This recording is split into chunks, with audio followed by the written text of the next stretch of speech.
Hello, welcome to this video. What we're going to be looking at over the next 10 minutes, and hopefully no more, is part one of paper one of Medicine on the Western Front. So there you are, paper in front of you, ready to sit your exam, filling in all the information, and everything that you've ever learned is slowly evaporating out of your head. What do you do? What questions come up? This is what we're hoping to tackle.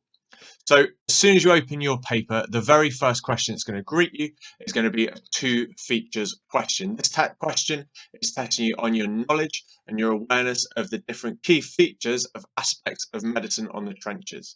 So what you have to do for this question is you start off by addressing a feature, and then in order to get a second mark for each feature, you give a detail. So if you were being asked for two features of a custard cream, one feature might be the biscuit on the outside, 1 mark out of 2, and then to get your second mark you have to give your detail. So in this case it might be crunchy and hard.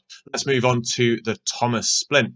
So we're going to start off with our feature. What do you know about it? Have to recall, have to try and remember. So Thomas Splint, what's a feature? Well, it's used for soldiers with leg injuries. That would count. That's absolutely fine. That's perfectly good. But don't forget, in order to get the second mark for each feature, you have to give a detail. So in this case, my detail that I'm trying to recall that I might add in is that it's first used before the First World War, but not developed for use in the trenches until 1916. Don't spend too long on this question. 5 minutes is a perfect amount of time. 2 sentences will do great. Try not to go over the amount of space you get given for the question. You need to be moving on. You need to be spending more time on later questions. There you go. Please do pardon my spelling as well. I did this after a full day of teaching. So there we go. I'll just read through what I've written. So you wouldn't write feature and then detail. But I've got used for soldiers with leg injuries and then developed before the war, but used after 1916. And we move on. So your second question here is an 8 marker. This is a source-based analysis question. This is the highest marking question for the historic environment part of the paper, and you're going to get a separate sources booklet which has your sources in it. Scribble all over it. Do whatever you want, annotate, highlight, whatever you choose. This is not taken in by the examiner, but it will help you when it comes to answering these questions. So in this instance then, I am looking at sources A and sources B. I'm highlighting what I see as being the key information. I'm trying to draw out the things I think are important. I would spend around about 3-4 minutes, so that's 2 minutes per source, trying to pull out key information and annotating it on my A3 sheet. No full sentences, nothing major because it's not going to be marked, but anything that will help you squeeze out every last drop. You can see on the second source, I've counted the number of people.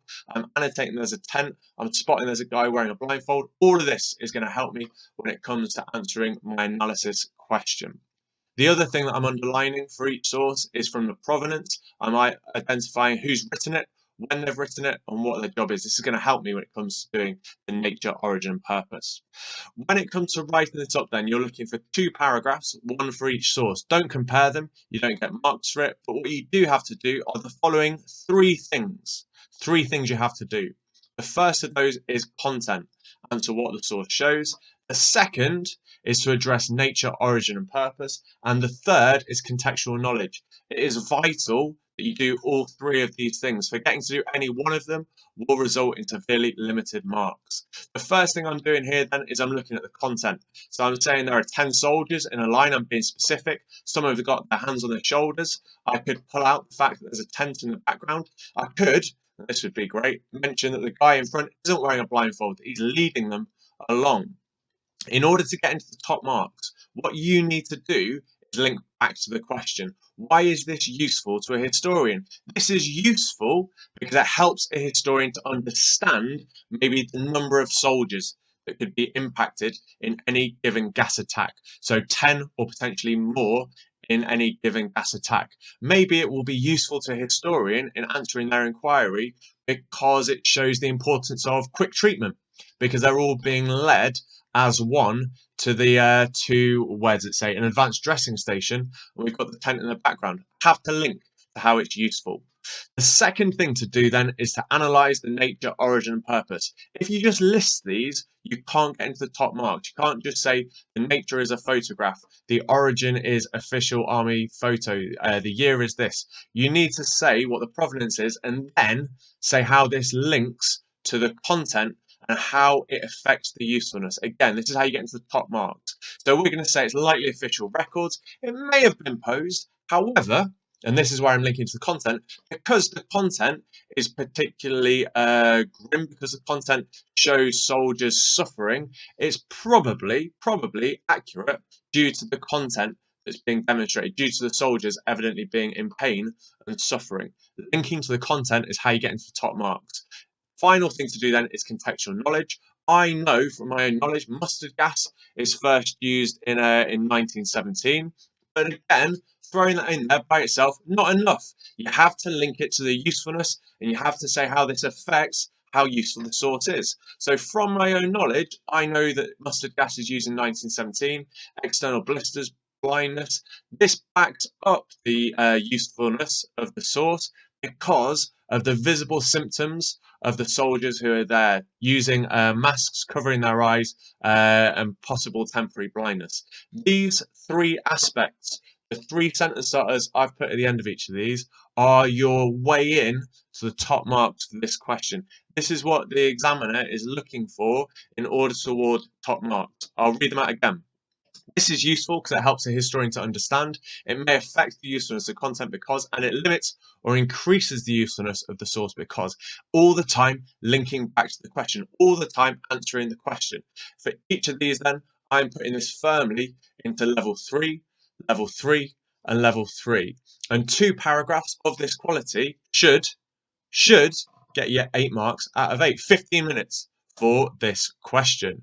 Moving on then, we come to the final question of part 1, the final question on the historic environment. And here, you've been asked to think like a historian. How could you follow up source A? Now, it's really important that you look just at the content. Ignore the provenance at the top and pick out something specific from that source. So here, look, I'm quoting. Only 60 men out of 1,000 survived the gas attack. I picked a specific detail that might interest and intrigue a historian. Next up, pick a question, an inquiry question. Don't be too specific. Don't ask about these 60 men. They're probably lost to history. We can't find it out. Don't be too specific. Think like a historian. What might a historian ask? Here's my historian's question. I'm pleased with this one. Were casualty rates of 90% plus typical of gas attacks? There we go. So a historian might have read this. It might get them thinking, are casualty rates this high? Remember, just 60 men out of 1,000 supposedly survived. Is this typical in cases of gas attacks? This is the kind of question a historian might ask, but importantly would be able to answer. It's not too specific. We now need to think then about the type of source we could use. It's not enough to come up with a question. You need to tell us how you would answer it. Now, for the second question I would ask, don't be too specific. For this one, do not be too vague. Don't give me something wishy-washy. Be clear, be specific. Here's your classic wishy-washy example. Records. What do I do with records? Tell me what kind. Be specific, be clear. The types of records I could use, official RAMC records. Let's keep going. Official RAMC records detailing the victims, the injuries resulting from a gas attack. Of course, these are going to answer my question. If I want to know what casualty rates are like, this is exactly where I would look. Likewise, if you're going to say a diary, be specific. Whose diary? If you're going to say a photograph, be specific. A photograph of what? Specificity is the way to get the marks for that third question. I've made my life super easy for the last bit. How will this help me to answer my question? Well, of course it'll answer my question. It'll give me the army data with which I can do my maths, I can calculate, I can work out the percentages and firmly come up with an answer to this question. Oh, there we go. That is part 1 of paper 1 done. The historic environment of medicine on the Western Front. Tick, tick, tick, all the way through. 5 minutes for that question. And with that, we move on to the second part, looking at medicine through time. I will join you there with a separate video. I will say thank you so much for watching this. I hope you found it useful, and I look forward to speaking to you all soon. Thank you so much.